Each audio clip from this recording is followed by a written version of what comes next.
Дайындық, сабаққа дейін. Мұғалім мен оқушы. Телефонға Google Fer орнатады. Google аккаунтпен кіреді. Қосымшада рұқсат береді. Қозғалыс. Қадам. Уақыт. Интернет міндетті емес, сабақ кезінде. Сабақ басы бастапқы көрсеткіш. 2 минут. Google Fer ашылады. Today бүгін беті.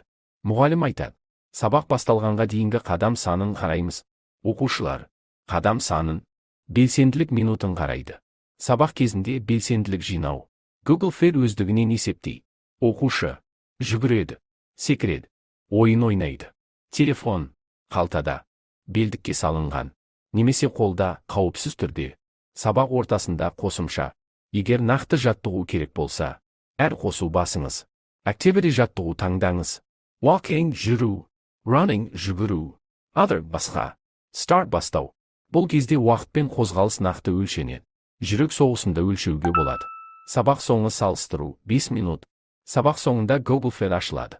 Оқушылар қарайды. Steps қадам саны.